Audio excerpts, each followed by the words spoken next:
The Act Against Hate Alliance is searching for answers when it comes to the subject of hate crimes.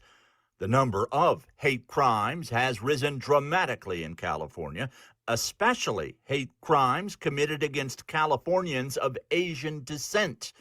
The Act Against Hate Alliance, or AAHA, wants to know why. According to a 2021 report from the Attorney General's office, since 2012, the number of reported hate crimes in California has increased by 89.6%. The voice you heard is that of California State Senator Josh Newman. It is part of his introduction of Senate Concurrent Resolution 15 on the Senate floor of the state capitol in Sacramento.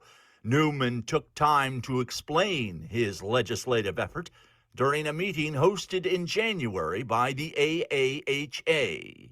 It's incumbent upon each of us to take an active role in denouncing hate. It's my hope that by establishing January 28th as Stand Against Hate Action Day through the Senate concurrent resolution that I'm currently carrying, that we will all take steps to be better citizens, both as advocates and as bystanders when reporting incidents, supporting victims, and intervening when it is safe to do so. Senator Newman's effort to raise awareness to the issue of hate crimes in California and what can be done to stop them drew the support of one law enforcement leader. Denton Carlson is the chief of police in the Northern California city of San Ramon.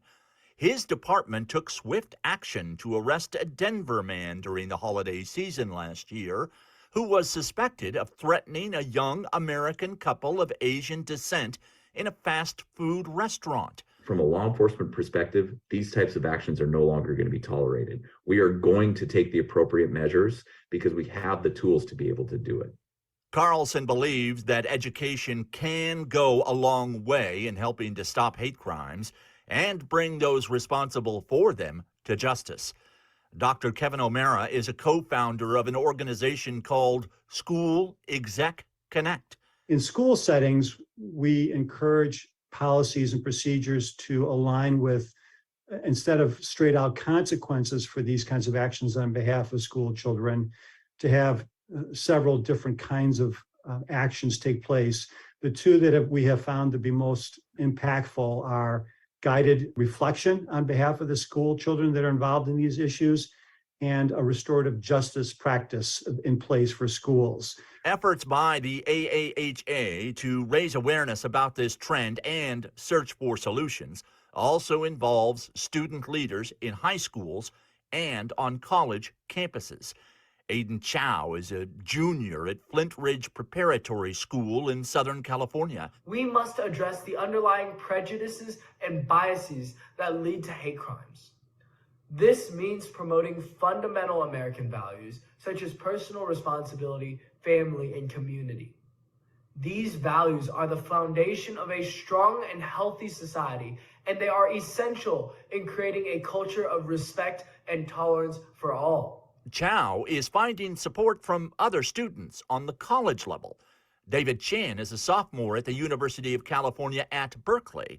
He is majoring in political science. For us to be able to say that we want to take a stance against hate and hate crimes, it means empowering the younger generation and pushing the younger generation into taking these stances on our campuses so that when we all grow up and we're older, we will be the ones to continue fighting for this message, making positive change, and continuing the cycle of empowering our younger generation, pushing us into compassion and pulling us away from hate. Chan's message of racial tolerance is gaining support.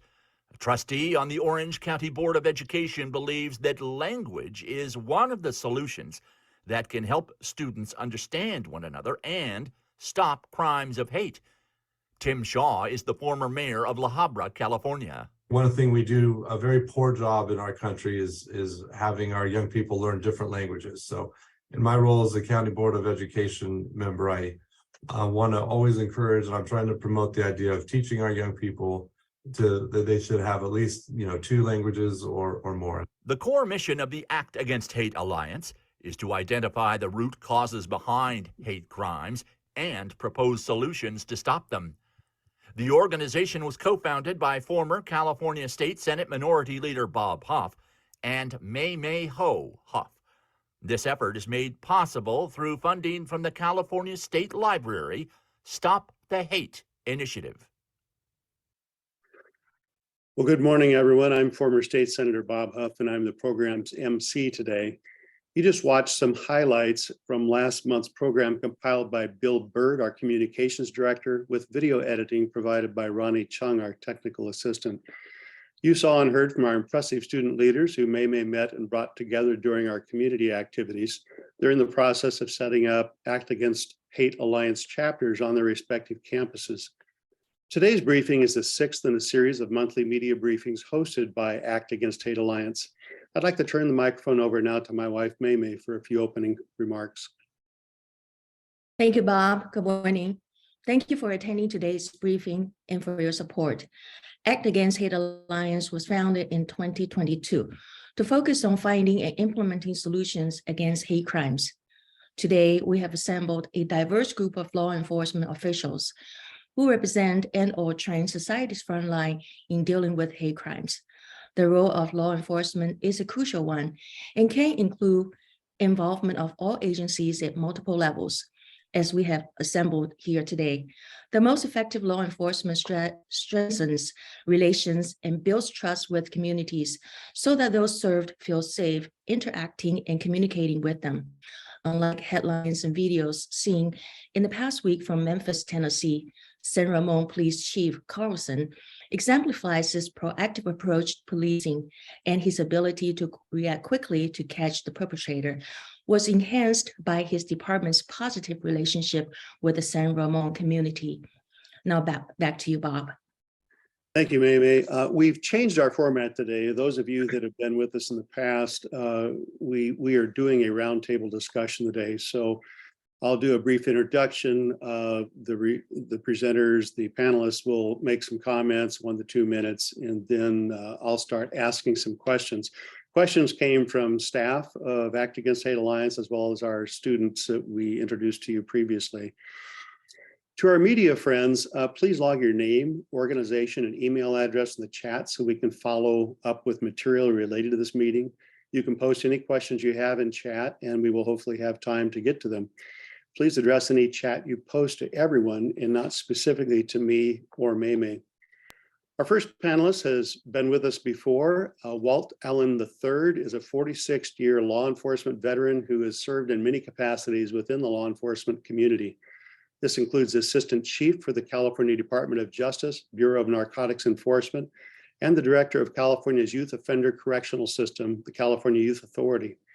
Since 2014, Walt has served as Director of the Rio Hondo Police Academy in Whittier, California, from which he also graduated.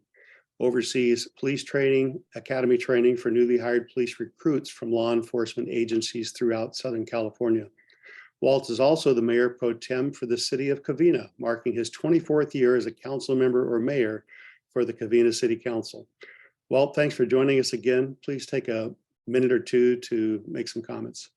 It's a pleasure to be here. And the first comment I'd like to make is wishing once again the condolences to the victims and families of the Monterey Park mass shooting.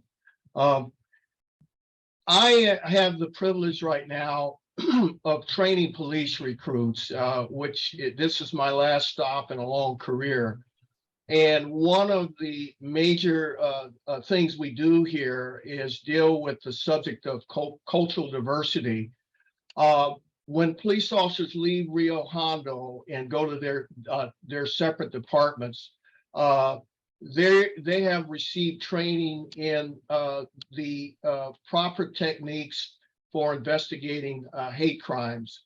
That is a mandatory requirement for all police officers to understand how to conduct the crime, and also victimology, dealing with the victims with a great deal of empathy. The Post Commission, which is the Commission on Peace Officer Standards and Training, regulates all police officer training for all 41 police academies in the state of California. And one of the requirements is how to conduct hate crime investigations, and also dealing with the issues of victimology when we have these horrific acts against the public for bigotry-driven reasons. So it's a privilege to be here this morning and to talk about the issue of hate crimes. And I wanted to mention one of the issues that I feel that we need to deal with, and this I'm speaking as a elected official locally, is the issue of mental health. I think that is a major driver of some of the major incidents that we've had in California regarding violent crime. Recently, Senate Bill 1338 instituted what is called the CARE Act, which is Community Assistance, Recovery, and Empowerment Court Program. And I think that's going to assist us with dealing with the horrific violent crime and mass shootings that we've seen in California. And I believe that a lot of that's driven by some of the severe mental health issues that we're having in our society. Thank you, Walt. Appreciate your comments. And we'll hopefully talk a little bit more about the mental health later. Our second panelist is Denton Carlson, Chief of Police for the East Bay area suburb community of San Ramon. San Ramon's a community of about 87,000 residents, with almost half of them of Asian descent. Many are immigrants. On Christmas morning, Chief Carlson reacted immediately after hearing of a reported incident by seeking, identifying, and arresting a man accused of making a racist and homophobic rant against two people at a San Ramon fast food restaurant. Chief Carlson holds a master's degree in Emergency Services Administration from CSU Long Beach. He's a graduate of the California Peace Officer Standards and Training Command College, where he received the Dorothy Harris Award for Outstanding Academic Excellence. He's also a graduate of the California Police Chiefs Association Executive Development Certificate Program and the Executive Certificate Program in Transformative Leadership from California State University, East Bay. Additionally, he's a member of the faculty at the University of San Diego, where he teaches within their master's program in law enforcement and public safety leadership. Chief Carlson, we appreciated you so much last month. We asked you back this month. Welcome. Well, thank you so much, Senator. I appreciate being here, and it's a great honor just to join this group and participate. And, I wanted to touch on something that Mr. Allen just mentioned, which is critical when we talk about these types of scenarios, and that's education. There's a fine line. We all respect what is in place and what our rights are given to us based on the First Amendment and our freedom of speech. But I think what's critical in law enforcement is understanding where that freedom of speech transitioned into criminal activity, and knowing what you have in your back pocket when you're a police officer, when you're on the street, when you're patrolling and protecting your community, and knowing what you can utilize to engage people and to take the necessary action when criminal activity does occur, I think is a critical component. And so, Mr. Allen, I appreciate your work over at Rio Hondo. I was a Southern California Academy graduate many, many years ago.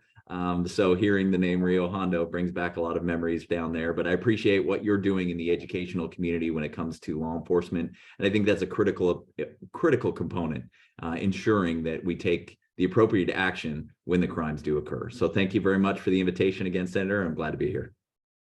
Thank you, Chief. Our third panelist is Domingo Jerez, and hopefully I pronounced that correctly, who's the Director of Programs for the International Association of Chiefs of Police.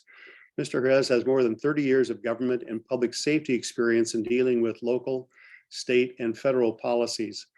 Prior to working for IACP, Domingo has been Vice President for North America Government Affairs at Motorola, presidentially appointed and U.S. Senate confirmed Director of the Bureau of Justice Assistance, and he served on the Ohio Governor's Cabinet as the Director of Criminal Justice Services, and has also served as the Director for the Ohio Crime Prevention Association.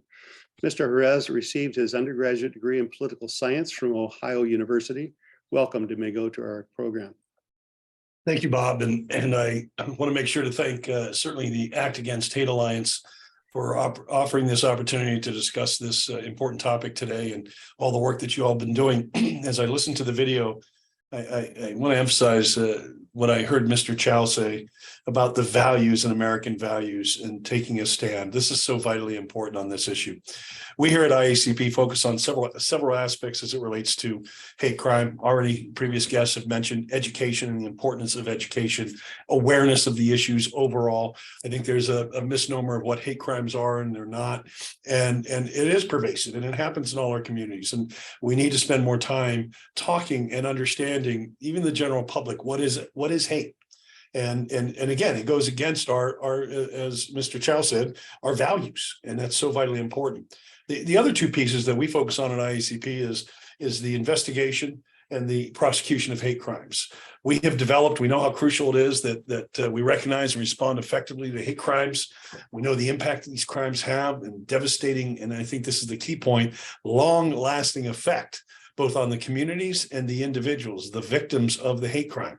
And that gives us the reason why leadership on this issue is so vitally important, and certainly that which you all provide in this area. So just a snapshot of IACP and what we've done in this space and are continuing to do, because again, we recognize in partnership with the U.S. Department of Justice, the Office of Community-Oriented Policing, and the Bureau of Justice Assistance, formed these issues and framework around this investigation and this prosecution to deliver services to the field all across the country. And it's important, again, because of the education and the awareness that we get to the officers so they understand as well, they can properly investigate, and then the prosecutors can properly prosecute. Because the challenge we face is if the investigation falls apart, there will be no prosecution. If there's no prosecution, no charges, then what do we have on the long-term, long-lasting effects and the devastation to the community?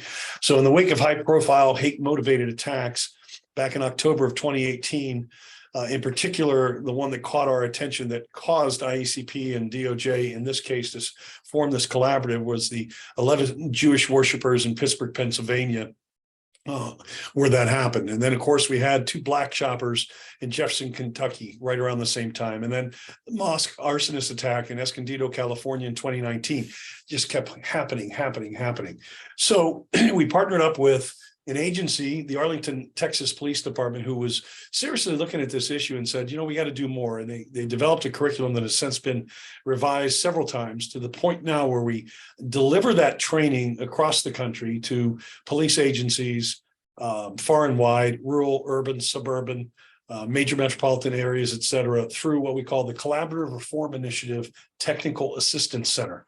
It's free training, both on the investigation side, the investigation and awareness side, as well as the prosecution side, so that we can lead in disseminating this information and getting more of these prosecutions. Because the only way that we're really going to be addressing this issue is to couple things, breaking down some of the barriers that exist to prosecution. Many times prosecutors will say, well, it's too difficult to prosecute on a hate crime charge.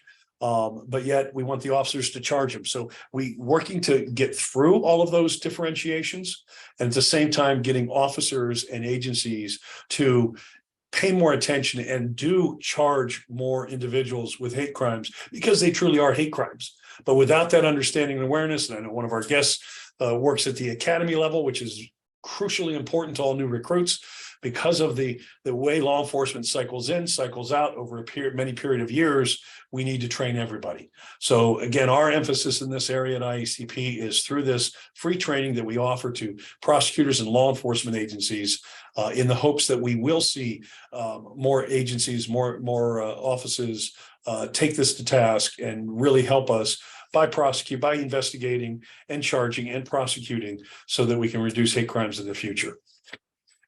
Okay. Thank you, Domingo, for those comments.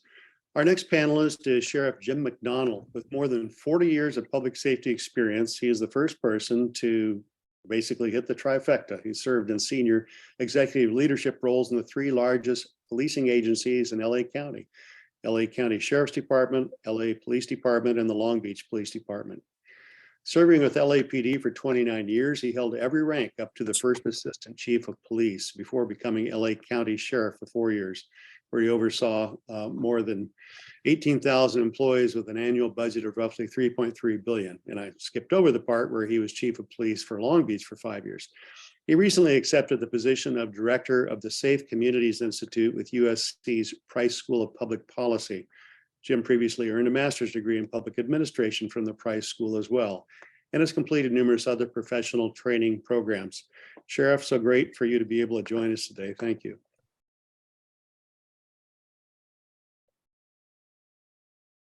Be sure and unmute yourself. Thank you for that. Thank you very much, Senator and Mamie, and I appreciate the opportunity to be able to share a seat today with some great leaders from the law enforcement profession, talking about a very, very important topic to all of us in every community throughout our nation. In the past couple of years, we've seen a fairly dramatic increase, as you heard at the beginning of the show, in hate crime, both hate crimes and hate crime or hate incidents. I don't know that we truly capture the full breadth of what's going on across the country. We have some issues with the transition from the FBI's Uniform Crime Reporting System over to the NIBR system, the National Incident-Based Reporting System. That is a work in progress, and a lot of work has been put into that by the FBI and trying to get it up to speed. The deadline to be in that was in 2021, but unfortunately, with the pandemic and with some of the defunding efforts we've seen across the country, it's been hard for police chiefs and sheriffs across America to dedicate the personnel necessary to make that transition.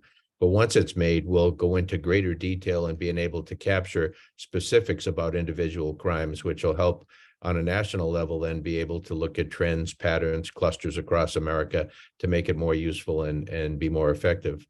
I had the opportunity for about 15 years to chair the Law Enforcement Advisory Committee for the ADL. And in that role, we brought together hate crime coordinators and investigators from out the 7-county region throughout Southern California. That was an extremely valuable vehicle for being able to share information, be able to hear what's trending in other parts of the 7-county area, and to be able to see what worked effectively and what didn't. And we have a relatively small number of people in our society who would engage in this type of behavior. So it's important that those in law enforcement be aware of who those individuals are, what groups they're affiliated with, and how they operate. And that was very helpful in getting us the information we needed there. As you've heard, when a hate crime is prosecuted as such, there are enhancements involved in both charging and sentencing. And I agree 100% with Domingo that education is so critical for everyone throughout the system, for the victims of the crime, for people in the community leaders, police officers, prosecutors, and everybody who will play a role in the system. We're all stakeholders in something as important as this. When an incident or a hate crime occurs, it truly rocks the community. The credibility of government, of the policing agencies is really rocked, and the sense of safety for all in the community is badly damaged. We talk about hate crimes and we throw that term of art around, but essentially in basic terms, it's a crime with a motivation of bias. And if you have both of those together, you have a hate crime. A hate incident is an incident where you don't have an actual crime committed, but you have situations that show bias, bigotry, or hatred towards another individual. Again, we've heard it here from a couple of our speakers, but education across the system, the language we use is important. This does affect the core of American values. The term tolerance is used quite a bit. And to me, I've always been kind of bothered by that. That tolerance is putting up with somebody or a group of people. To me, it should be respect. We should move from any kind of talk of tolerance to respect for everybody in our communities. Thank you for your leadership, Maymay, as well, for Act Against Hate Alliance and coming together and shining a spotlight on things that happen in the community and factors that need to be focused on that maybe people aren't focused on. And again, Walt Allen mentioned the mental health issue, and that's something that affects so many different components of our society. Across the criminal spectrum, we see this as a foundation in all too many crimes, and it's not being addressed satisfactorily. And so we have a lot of work to do, but it's panels like this that hopefully can bring attention and try and create a sense of awareness, but also a sense of urgency that something needs to be done, and we all play a role. You often hear the people say that, hey, somebody should do something about that. We're all somebody, and we can all step up and play our role in our own way in affecting what happens in the future. So again, thank you for the opportunity. Thanks, Sheriff. Our final panelist, Mr. Brian Gilhooly, serves as the Federal Bureau of Investigation, Los Angeles Field Office Special Agent in charge of the Criminal Investigations Division. SAC Gilhooly is responsible for overseeing and leading all criminal investigations in 7 counties and for all federal criminal violations, including gangs, narcotics, violent crime, hate crime, public corruption, violent crimes against children, and fraud. Mr. Gilhooly joined the FBI in 2002, has held a variety of positions in the San Francisco, San Diego, and Washington, D.C. areas. He was born in Seoul, South Korea, received a Bachelor's of Science degree from the Naval Academy.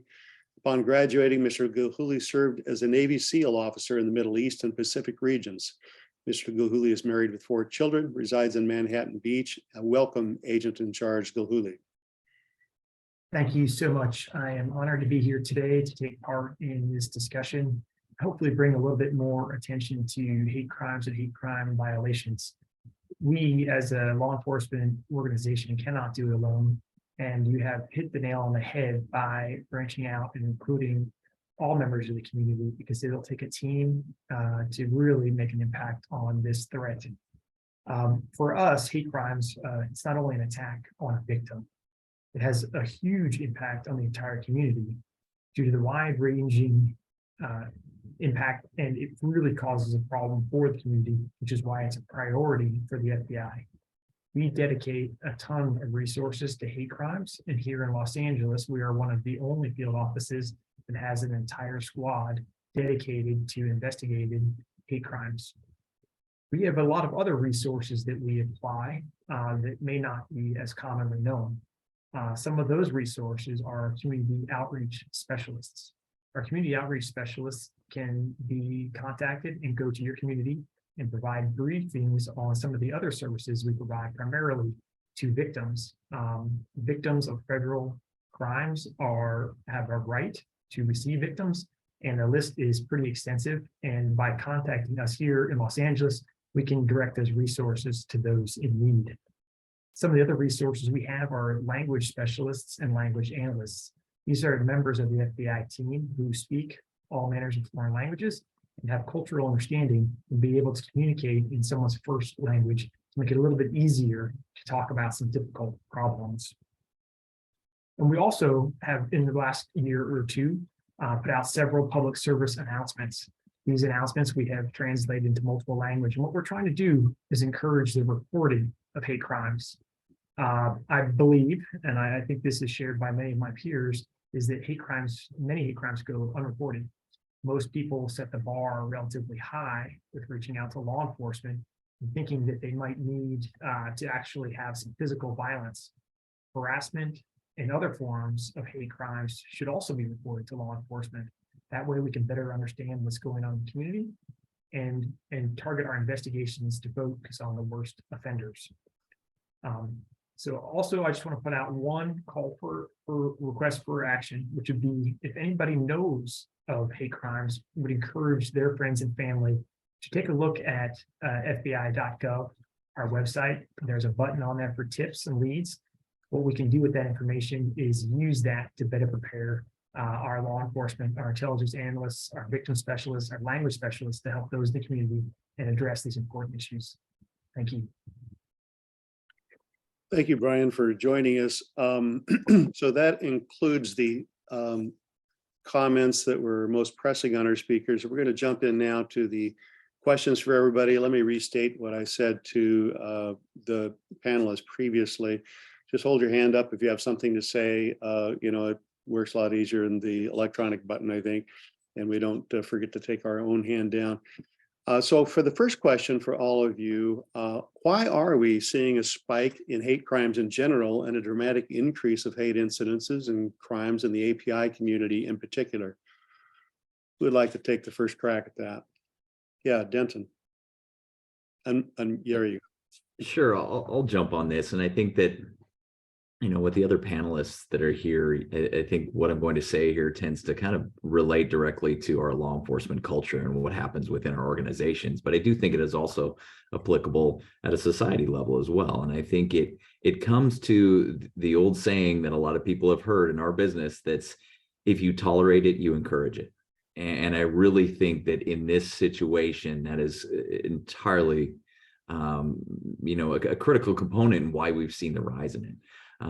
It's become on social media. I mean, you go in and you scroll through a Twitter feed and you're going to see things that and read things that you never thought you would have read 10 years ago. And I think it's that prevalence of these things are being tolerated in some platforms and encouraged in some platforms directly. And so I think it's that type of a mentality, unfortunately, that has led to this. It's if you tolerate it, you encourage it. And if you don't take actions to stop it, it's just going to keep occurring over and over, and in some ways flourish. And the actions that both you, Senator, and Mimi, that you're taking to really raise the awareness and increase the level of intolerance for this type of activity is critical to stemming the tide that we're seeing across, you know, all of these different spectrums. Thank you. Anyone else? Jim? Yeah, you know, Chief Carlson, I think, hit it on the head. I would take it a step further that social media not only tolerates it, but encourages people who can hide in the dark, can be anonymous, and can spew hate out there, and then try and generate other people like-minded to go out and do something in furtherance of that, and then be rewarded, if you will, in their own through their own lens for doing something that was very hurtful to our community and particularly hurtful to individuals. And so I look at that, and the lack of accountability, I think, separates where we are today from where we were 20 years ago, as it relates to hate crimes in particular, but other crimes as well, and other aberrant behavior we see as well too. Anyone else? Bob, Bob, I just add to completely agree with the other two pieces, both social media and tolerance. And I think the third factor is that we need to consider is, and we have not seen this before, at least in my lifetime, where people at the highest levels that we may consider leaders, whether it's in a governmental position, political position, whatever the case is, whether it's on mic or off mic, using what we would all recognize as hate speech, saying something so derogatory to another human being. Again, going back to Mr. Chow's point from the video of values, American values, we weren't raised this way. Very, very few people were. And I think that, you know, hiding behind social media and the fact that the majority of us that are on that side that see this as an abhorrent attitude or direction, we also need to speak up, because we are the majority and we cannot tolerate this. Any other comments on that? Yeah, I have to agree with the sheriff. Accountability has not been dealt with effectively, particularly in recent years. It seems that after the pandemic, we just had a series of people just not being held accountable. And I think that if people are not held accountable, you're going to have continuous behavior. We need to set an example for those people who do wrong, and hold them to the letter of the law. Awesome. Anything else? Let's move on to the second question then. How can the public better understand the differences between freedom of speech and targeted verbal hate crimes?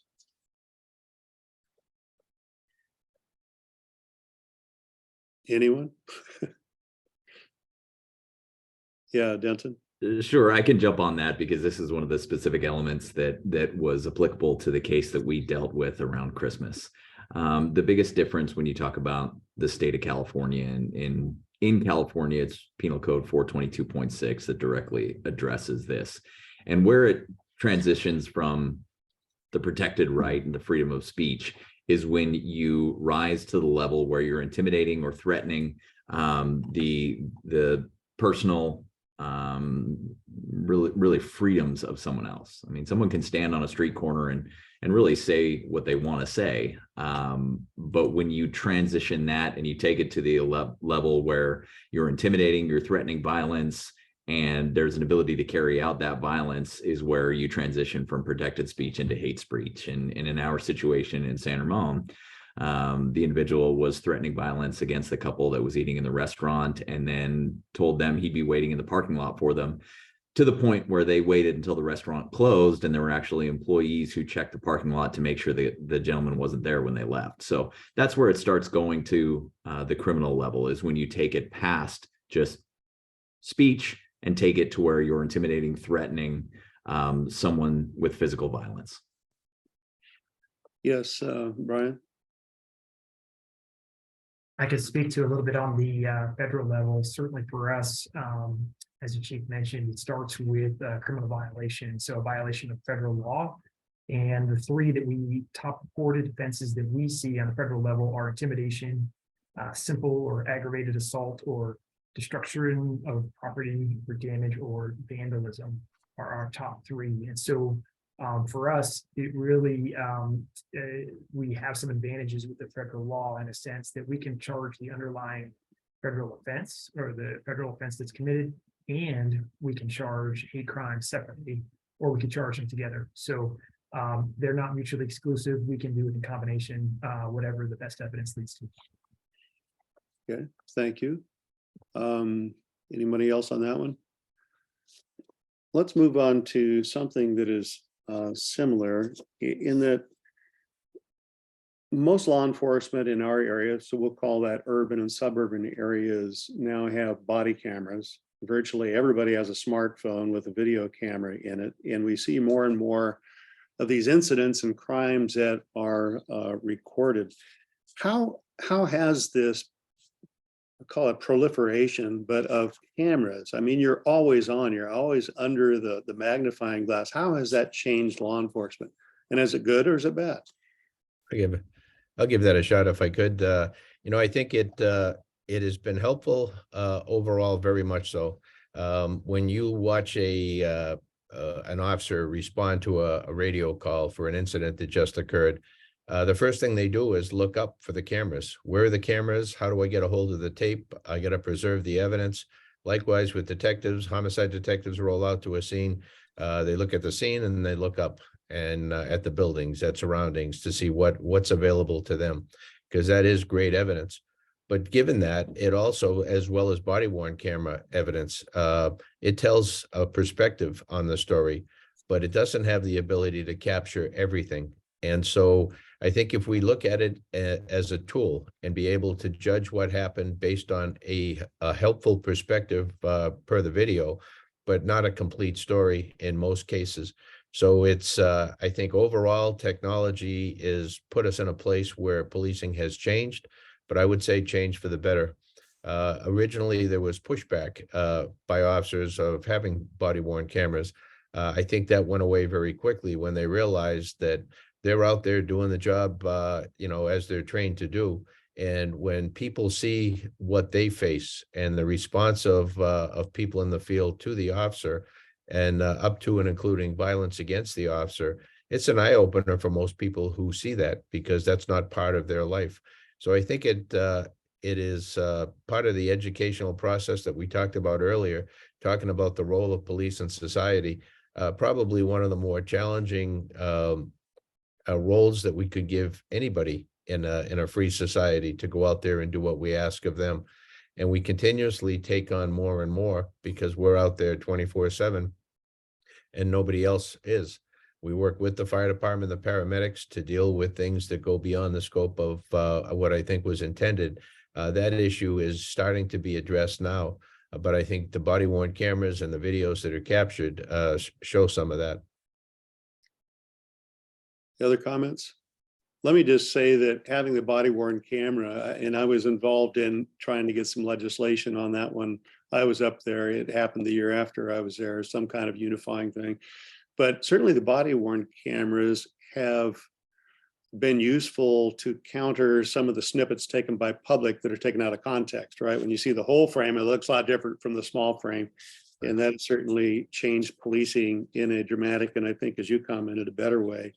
So what is your advice to perpetrators, victims, bystanders related to videos? When should they turn them on? When shouldn't they? Is it just when they're verbal, or do you wait till there's fisticuffs? How do you know? And should you get involved? Does it put them at risk? Well, I'll touch that. Everybody has a camera in their hand by virtue of their phone, and people have now the practice of turning it on when anything potentially controversial or interesting or entertaining to them is in front of them.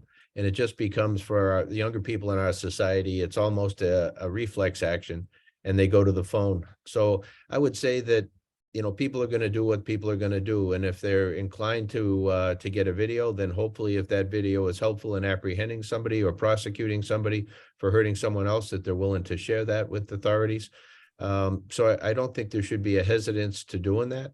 I think when people go beyond being a bystander and get in there and get in the face of the officer as they get out of the black and white and respond to the call, we see that frequently. And they're right up there and they're yelling and they're using the camera as almost a weapon. And it certainly is a distraction to officers who are trying to focus on the reason they're there, and not the bystanders or people who are trying to inject themselves into the situation. So again, it's frustrating when sometimes you see a video of somebody being beaten, sometimes to death, and somebody is standing by, or many people are standing by videoing it rather than trying to be able to stop the attack. That is very frustrating. And I don't encourage people to put themselves in harm's way ordinarily, but to watch something like that and capture that on video and not to try and do something to prevent somebody from getting hurt or killed is a big challenge for our society today as well. Thank you. Other comments on that? Chief Carlson, there was video involved in your incident on Christmas Day, wasn't there? Yes, there was. And it was an interesting type of a circumstance, because the couple that was involved, that were the victims in our case, were simply recording themselves. They were trying some of the secret item menus at In-N-Out Burger, and they were recording it to put it on TikTok when the gentleman approached them off camera and started engaging with them in his hate speech. And so that was an interesting situation, but again, it was critical, and it helped us identify who the individual was. It helped us take the steps. And there was a second incident that had happened in the town just north of us the next morning that was very similar behavior. So with all of those different components involved in the video evidence, it was critical for us being able to identify the individual and then take the actions that we took. The one thing that I will piggyback on what Jim was saying there is that, I do think in some cases, some people are a little quick to try to capture that incident that's going to go viral. And I think the lack of action to support other human beings, I think it can be a detriment. And then I also think that in some cases, people will take out that phone and start recording it almost as a defense mechanism. And I caution people on that manner, because if you just pull out your phone and tell somebody, hey, I'm recording you on video, to certain people, that doesn't make a difference. And that isn't going to stop somebody. It may put yourself in even more of a harm's way. So just be cautious and be careful, because the last thing any of us on this panel, anyone in this meeting, wants to see is someone get hurt. And so we're always cautious in that, and that if you're going to record something, be safe about it. Don't put yourself in harm's way. And I know that that's something that all of us feel very strongly about. Thank you, Chief Carlson. Switching gears a little bit, I was kind of joking during the introductions about the length of tenure that Councilmember Allen and the sheriff have enjoyed in their law enforcement careers, but you've certainly seen some contrast. I know all of you have. I would kind of like to get insight into how has police training changed from, let's go back to a specific point in time, like the Rodney King beating in that, how has it changed from then to now? Well, from my perspective, if you look at Rodney King, even at that time, officers weren't instructed to do what was done. I think today's law enforcement training compared to the past, I think we're using more of a guardian of society approach rather than the warrior mentality. Here at Rio Hondo, we provide them warrior tools. We show them how to use those warrior tools and give them the skills necessary to keep themselves safe and the public safe. But we also stress guardianship because the society that we're living in is so much more complex. There's so many issues with homelessness, and the list goes on with a drug addicted homeless population, whatnot. The officers have to, it's a balancing act. So we try our best to train them to protect themselves in society, but we also train them how to be good citizens when they're out conducting their role as police officers. Yeah, I'll add to that. I agree with Walt completely, but I'll add to that. I think the focus on de-escalation today is much more pronounced than it ever was in years past.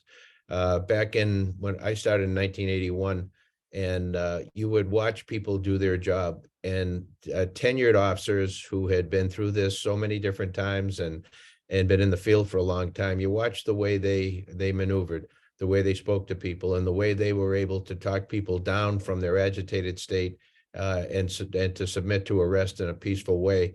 That was an art, and it was an art that came over time, but now we're trying to be able to teach that in the academy setting.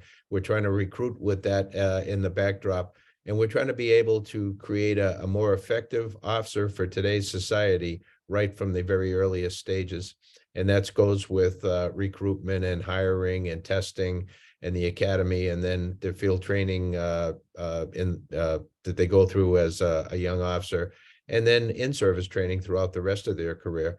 And so we're constantly modifying training to try and be able to keep up with technology, to be able to keep up with the priorities of the public, which change over time as well. And so I think that when you hear the term reform, policing has been reformed over and over and over again. It'll never be at a desired end state, because the things that officers in the field deal with on a daily basis change over time as well.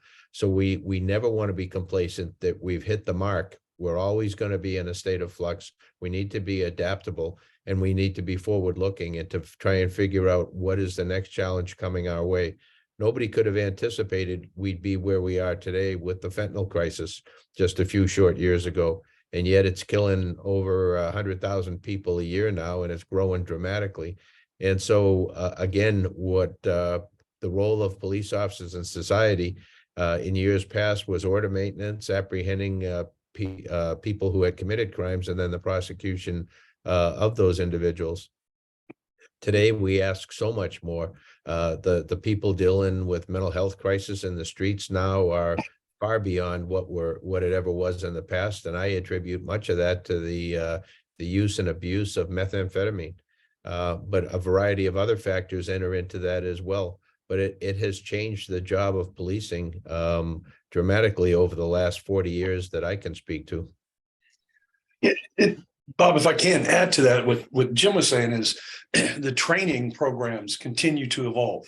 So based on the discussion, the pressures, the nuances of the day, for example, we've had for a long time the crisis intervention training that's been reinvented now to, and I use reinvented purposely because it's still the basic components and the importance of it, but to look at things like people with intellectually and developmentally challenges, folks with Alzheimer's, et cetera, things we didn't look at before. We now see our emergency communication centers and training as it relates to folks who have a behavioral health background or licensed social workers. So it's not just a typical 911 call, if you will. So the training programs that are out there that continue in the academies, and I'm sure Walter can speak to that, have evolved. And then I think that's also Jim's point is law enforcement is not a standstill profession. It has to continue to develop, redevelop, reinvent, and move in the next direction. I would say also that one of the nuances that's being added to a police academy curriculum is officer wellness, which has been a missing piece for quite some time. We need to make sure the officers are being are taking care of themselves, because the officer that is not going to be very productive and create problems in the field. So that's a newly added domain that's going to be coming online to all 41 academies. We don't call it use of force training anymore. We call it use of force de-escalation training. So as Jim mentioned, de-escalation is a major factor in police academies, more so than ever before. And I think that's an extremely important component. When I work the streets, I use my mouth more than I did anything else to de-escalate a situation, which is an important aspect to good community policing. Excellent, thank you. Any other comments on that question? I have a question I'd kind of like to direct to our FBI representative. You know, there was a discussion earlier about the different agencies working together, and you know, we have a chief of police of a town up in San Francisco, Walt's a council member from the city, and then we have guys that represent large areas. How do the different departments interact with each other? Is the FBI proactive in things, or do you wait for them to come to you because you're the federal representative? Or I know you have some specific crimes, in hate crime being one of them, that is within your purview. Can someone walk me through what that looks like? Yeah, absolutely. Yeah, thanks for the question. Certainly for us, the FBI is much different than the way the movies portray the organization. And for us, we operate in primarily a task force environment where we combine the best resources of all member agencies and partner to look for following the facts first, then find the most effective and efficient way to prosecute or bring justice to the victims of violent crime. And so for us, we have Safe Trails, Safe Streets task forces for primarily on the criminal side of the house, where we partner with our other federal, state, and local and tribal leaders to bring everybody's best skill set to the fore and use those skills to go after the most violent offenders. Some of the things that the FBI has in terms of resources nationally, or the federal laws and the federal prosecutors, are some of the things where we can add to overall group, but our other federal, state, and local law enforcement agencies have many specific skills, and primarily our local law enforcement. They have the knowledge of the city, of the laws of the neighborhoods, and that deep relationship with the community, where it's a huge advantage to bring all of our skills together and look for that most effective and efficient solution. I believe Sheriff McDonald previously mentioned there's this new platform that you're changing reporting to. Is the FBI overseeing that effort? Yes, we are. So that's NIBR's system. And so currently the way that nationally that all of the crime statistics are reported does not include all police departments in all jurisdictions throughout the country. And some of the larger counties and sheriffs and police departments reporting is not included in the overall FBI report. With the transition to NIBR's, all of that data will be reported in the same fashion, reported in the same place. So there'll be a much more accurate representation and portrayal of the crime statistics across the country. Awesome. Thank you so much. We're getting toward the end of the hour. I have two more questions I want to get. Within the past week, a large balloon launched by the Chinese government, ostensibly, drifted across the US. The Pentagon called it a spy balloon, which China denied. But a jet was scrambled to splash it into the Atlantic Ocean, and they've been picking up pieces and parts to try to figure out what it was doing. Do these actions by our governments, which we have no control over, have an impact on Americans of Asian descent? And should they be concerned? And I'll jump on that. I think potentially they could. For those out there that are looking through a lens of bias, bigotry, or hate, they're going to attribute an action by a foreign government toward the U.S. in a way that the average person on the street would not. And so I think we always have to be mindful that anything that's topical in the news, there are going to be different perspectives on it. And unfortunately, some people on the fringe will act out on their perspective in a way that's harmful. And so, again, going back to what we talked about in the beginning, there's a very, very small number of people who are inclined to do this kind of thing anywhere in the nation. So it's critical that we try and become aware of who those individuals are, who are at risk in this regard, and then to try and monitor and then intervene where appropriate when somebody acts out on their belief system. Awesome. Brian, you had some Yeah, comments? if I could just double tap on what Jim said there, he's absolutely right. This was sent by the government of China, and that's an important distinction between people of Chinese descent. We cannot paint with such a broad brush and cast blame on members of the community. Again, this was action taken by the government of China, which is a very small ruling class in a foreign country. Thanks. Any other comments? Let's move on to the last question. What would you all as law enforcement leaders recommend citizens who fear for their safety do in their daily lives or routines? And I'm thinking specifically because of this heightened animosity toward Asians. And not just Asians, I mean, everybody. Certainly the Black community has historically been the highest recipient. Just the Asian hate incidents and crimes have risen so dramatically in the last few years, possibly because of the COVID-19 virus, and much like the balloons, blamed on something that, you know, there's a total disconnect there, but in people's minds, they get the wires crossed and somehow they're blaming individual people for something that has nothing to do with them. I'd like to comment on that as an elected official. After the Monterey Park tragedy, we as a city council put out a message to our community, particularly our Asian community, that not only condolences, but if there were any issues of concern to report them to our police department, and that we were fully supportive of our Asian community and our community in general. And I think that was something that we did locally to let people know that we were there for them. Very good. And I'll jump on top of that. And I think we have a saying that we push out to the community here all the time. And I think it goes far beyond just the city limits of San Ramon. And it's, if you see something or you hear something, say something. And I think that's critical. Every member of the law enforcement profession, we're here to help. We're here to be there for our community members, to protect them, to do what we can to ensure they have a safe and secure environment in their daily lives. If you see something, hear something, say something. Please call us because we are here to help. Excellent, excellent advice. Any other last comments, closing comments?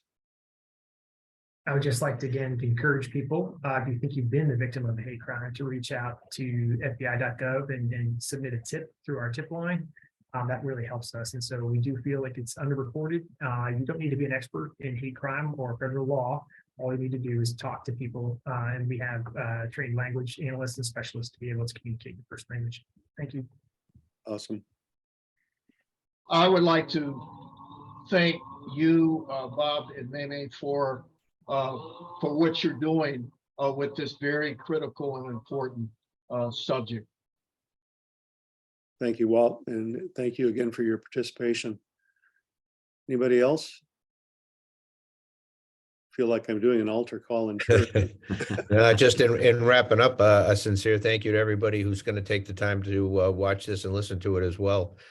Because again, you know, we talk about being a team, and if we're not a team, we're not going to be successful as a society. But if everybody feels that they have a role to play and are willing to step up and do whatever little piece they can, it adds up and we become a better society overall. Awesome. Thank you so much to all of our panelists. We really appreciate your years of service. Thank you for your service, because nowadays it's tough to, I think it's tougher to recruit people. We need to turn this corner, and we want the police to be what you have and always have been, which is, our protectors, our line of defense when things go awry. To our media friends, we'll be emailing you a link to today's program. And by the way, you presenters will get it also. You'll see everything that they receive. There'll also be a recording of this program today. You can also find important information on our website, actagainst.hate.org.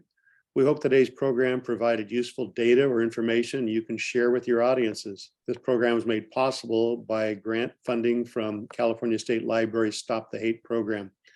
Be sure to mark your calendar for next month's briefing, March 8th at 11 a.m. Thanks for attending. That concludes today's program. Thank you all. Thank you. Thanks, everybody. Thanks, All right. guys. Thank Appreciate it. you. All right. Again, very much appreciate the invitation. Good to see you, Brian. All right. Thank you. You're well.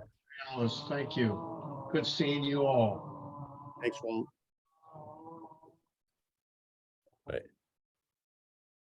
Thank you, Jim.